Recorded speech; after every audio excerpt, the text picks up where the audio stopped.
Ready to say goodbye to 2020?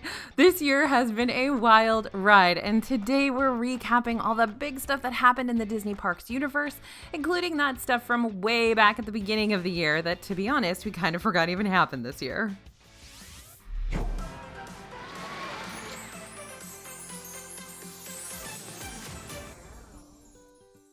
Hey everybody, it's AJ for Disney Food Blog. 2020 is going down in history as one of the strangest and toughest years ever. We saw unprecedented closures of the Disney parks and major delays on long-awaited ride and land openings. We also saw Disney World innovate and create a safe theme park space that still has that Disney touch despite all the changes in plexiglass. Today we're looking back at the year, the good and the bad, and what we have to look forward to in 2021. So let's talk about the before times. Remember way back when things were moving pretty smoothly at the beginning of the year. Disney was gearing up for some major ride and land openings. Galaxy's Edge was fully open in both Disney World and Disneyland, and Hollywood Studios is opening the first ever ride starring Mickey Mouse. On January 17th, the Disneyland version of Rise of the Resistance finally opened a month after its East Coast counterpart, and on February 27th, the brand new daytime parade in Disneyland Park debuted, Magic Happens, with all new floats featuring Moana, Frozen, Coco, and more. In Disney World, 2 new restaurants finally opened, Regal Eagle Smokehouse in Epcot and CityWorks in Disney Springs. And of course, on March 4th, Mickey and Minnie's Runaway Railway opened in Hollywood Studios with a mind-boggling 2D experience that combines projection mapping and physical sets to bring it inside a Mickey cartoon. Little did we know that after that ride opening, we'd only have 12 more days in Disney World before the most expansive closures of Disney Parks history worldwide. So all the Disney parks around the world closed at the same time for the first time ever. Shanghai and Hong Kong Disneyland closed first on January 25th and 26th. Tokyo Disneyland closed on February 28th. Disneyland closed on March 14th, followed by Disney World and Disneyland Paris closures on March 15th. Shanghai Disney reopened first on May 11th. By mid-July, every park except for Disneyland had reopened, at least for a time. Currently, half of Disney's theme parks are closed worldwide. Disney World, Tokyo Disneyland, and Shanghai Disneyland are open. Disneyland Paris, Hong Kong Disneyland, and Disneyland in California are all closed due to local government restrictions. With the park closures and reopenings and reclosures came the announcement that Disney would lay off 32,000 cast members. Disney cast members are the heart and soul of the company, and we would not have had the many magical vacations we've had at Disney without them. So this was truly one of the toughest moments of the year, and our hearts go out to all the cast members and their families affected by those layoffs. We have a list of resources to help those cast members over on DisneyFoodblog.com, and we'll link it in the description of this video. Now, there were several big deal openings that were scheduled to happen in 2020, but instead, everything got pushed back, and Disney World's 50th anniversary celebration in 2021 is going to be bigger than we could have anticipated. Let's start over on the West Coast with Avengers Campus. This new superhero-themed land was supposed to open in July 2020. We've still been getting construction updates. We saw the Quinjet arrive and got a peek inside that new Spider-Man ride, but with Disney California Adventure still closed for the foreseeable future, Disney hasn't yet updated the opening date for this land. The website now just reads coming soon. In Disney World, Epcot was gearing up for several new openings. Remy's Ratatouille Adventure and La Crêperie de Paris were both supposed to open in the France Pavilion in the summer. Construction was close to done when the parks closed, so far as we know, but finishing touches are still being put in place, and the ride and restaurant are both officially opening sometime in 2021. Oh, and Space 220 should finally be opening soon. We've seen construction walls start to come down around this restaurant that was originally supposed to open at the end of 2019.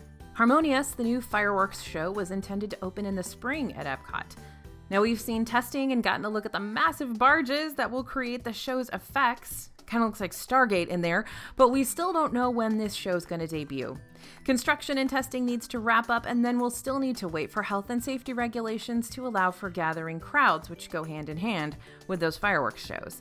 Disney World surprised us with the announcement of a refurb at the Polynesian Village Resort this year. The resort was supposed to open August 12th, then on October 4th, and then Disney let us know there would be a total refurb of the resort's main entrance and monorail station, along with Moana-themed changes to the rooms. So the resort is now expected to fully open summer of 2021. There are several projects announced that are now uncertain or canceled as well. Many were scheduled to open in 2022 or didn't have an opening time frame. We'll be on the lookout for any official news on the Reflections Resort that broke ground across from Wilderness Lodge, the Mary Poppins attraction slated to come to Epcot, and changes to the Festival Center coming to Epcot as well. And of course, we still are riding Spaceship Earth, even though we weren't supposed to be. That particular renovation has been postponed indefinitely as well. Now let's talk about navigating our new normal. Disney World is certainly different since it reopened. We've been covering it here on the channel so you know just what to expect on your next trip and how to navigate all the new changes put in place to create a safe environment. Disney Springs reopened in May and gave us our first look at the now ubiquitous safety signs you'll see all over the Disney parks. All those arrows on the ground, all that signage all over the place.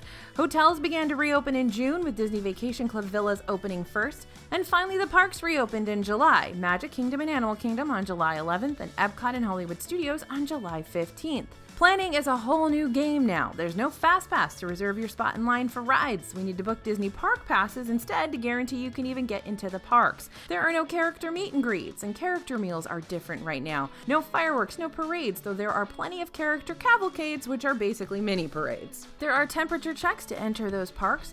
Everyone 2 and up must wear a mask at all times. Social distancing stickers are everywhere, and there is oh so much plexiglass in lines and on rides. Oh yeah, and we got a new pink castle now. That one's not planning related, but it sure took some getting used to. And of course, Disneyland is still closed. Disney World may have been open 5 months already, but Disneyland is still shut down and shuttered. Though there were a few false starts. Back in June, it was announced that Disneyland and Disney California Adventure were going to reopen in July. This was pushed back due to government guidelines and regulations, and there was plenty of heated discussion between Disney execs and California government officials. Downtown Disney was able to reopen in July, though there have been changes to capacity and allowance of indoor dining or on-site dining. We did finally get inside a West Coast park when California Adventure opened Buena Vista Street for shopping and dining only in November.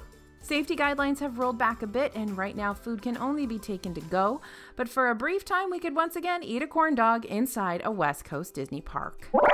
Now let's talk about some bombshell announcements. If massive park closures and delayed openings weren't enough news, Disney dropped a few bombshell announcements this year. Top of that list, Splash Mountain is being redesigned as a Princess and the Frog ride. Disney's noted this project is being fast-tracked, but we haven't gotten any kind of legitimate time frame for what fast-tracked means. We don't even know if they're starting in Disneyland or in Disney World. So we'll be watching this one closely. Now, we weren't surprised to hear that Stitch's Great Escape was closed for good. That pretty much went without saying when the ride never reopened and then became a meet and greet location.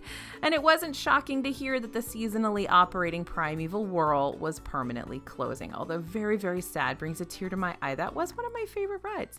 So what was surprising was learning that Disney is closing the relatively new nighttime show in Animal Kingdom. There has been no official closure statement from Disney, but it does seem that Rivers of Light is pretty much done. In a total win for nostalgia, though, that Spaceship Earth refurb has been placed on hold, like I said. You may want to rush to Disney to ride Splash Mountain one last time, but we still have some time with the current version of Spaceship Earth before it gets an all-new narration and new scenes. And complimentary magic bands will be discontinued for hotel guests.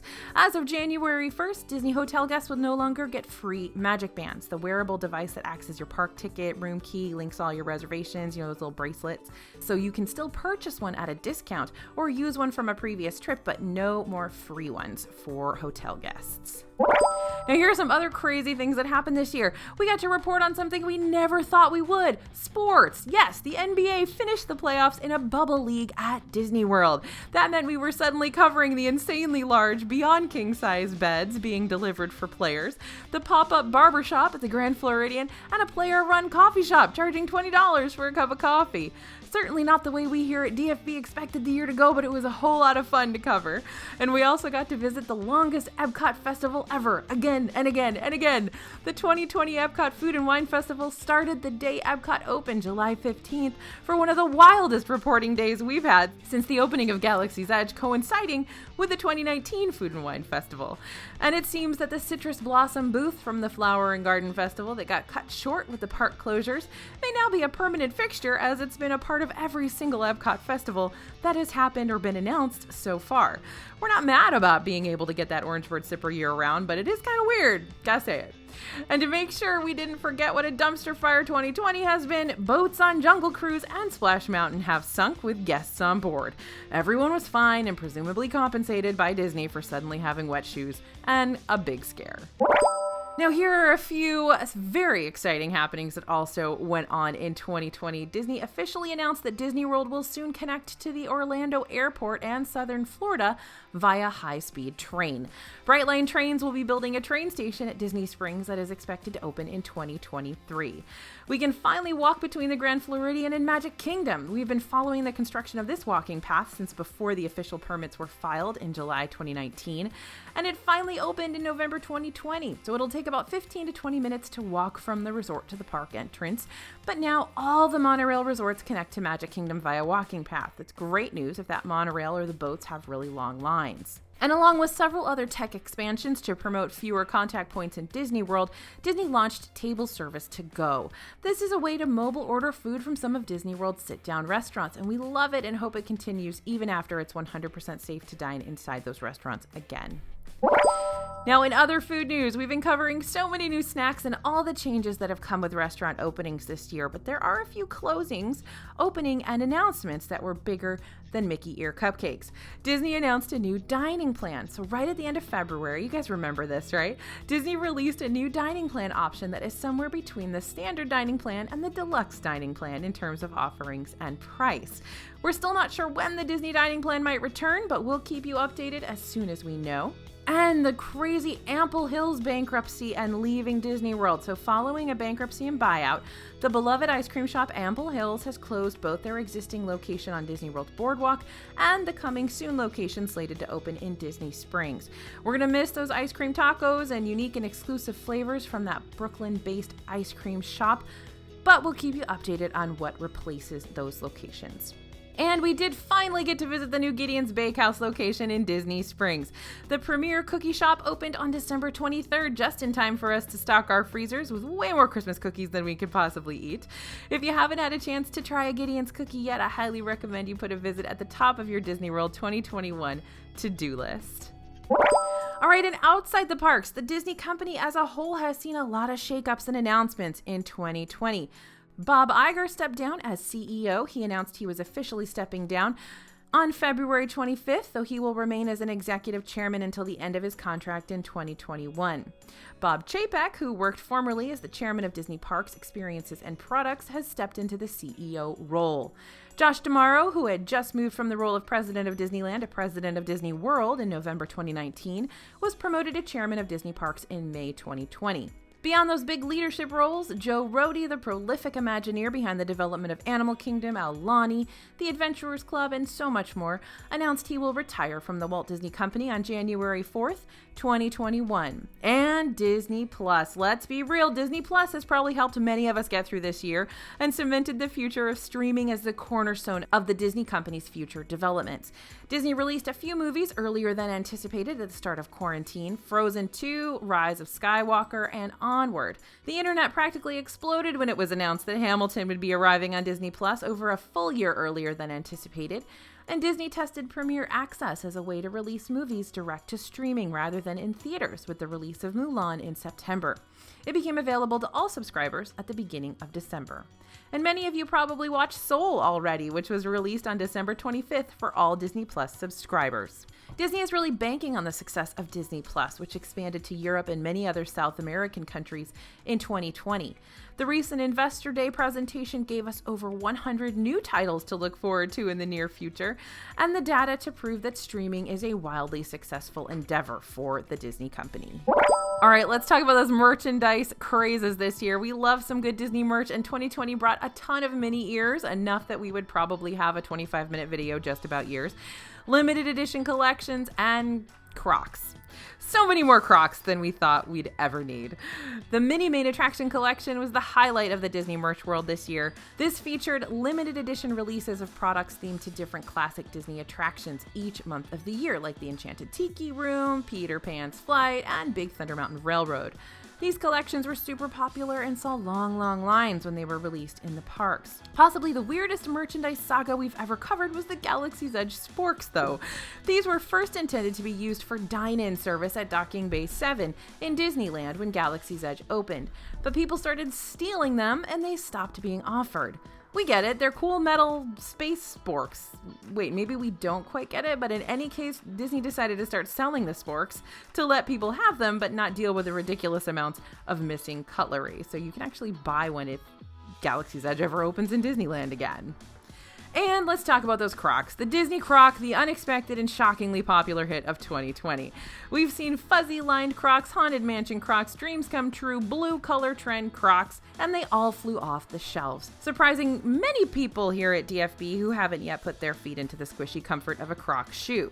I personally was a Croc convert at the very beginning, like 20 years ago. Now, let's head to 2021 and beyond. This year may have been a roller coaster, but in 2021, we've got some real roller coasters to look forward to. The Tron coaster is coming to Magic Kingdom, and Guardians of the Galaxy Cosmic Rewind is coming to Epcot, along with Remy's Ratatouille Adventure. Not a coaster, but still a fun ride. We'll see new restaurant openings. Park hopping is back starting tomorrow, January 1st, and the highly anticipated Star Wars Hotel is intended to open sometime in 2021. Disney World is celebrating their 50th anniversary on October 1st, though we'll likely see celebrations before and after the big day, and this coming year is going to be huge for Disney. We'll be here to help with all the planning, tips, and tricks you need to have a great vacation, whether you're traveling to Disney World this year or in the future. So if you just need your Disney fix, we've got great things in the works that we're so excited to bring to you in 2021. Stay tuned. And I do want to say to all of you, thank you so much for subscribing here to the DFB Guide, for following us on our newsletter, for reading our blog posts, for following us over on social media. This has not been an easy year for us. This has been an extremely difficult year for the entire travel industry, including the work that we do, but it's because of you guys that we have been able to stay strong and keep reporting and keep getting you all the information that you need for your upcoming trips. We know it's all because of you. We greatly appreciate you guys being on this journey with us. So true gratitude and thanks to those of you who have supported us, supported this brand, have spread the word about us. We thank you and we appreciate you.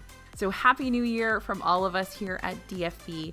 I hope your 2021 is full of hope and health and happiness. We will be here with you. We'll be celebrating with you. Stick with us. I can't wait to see what the new year brings.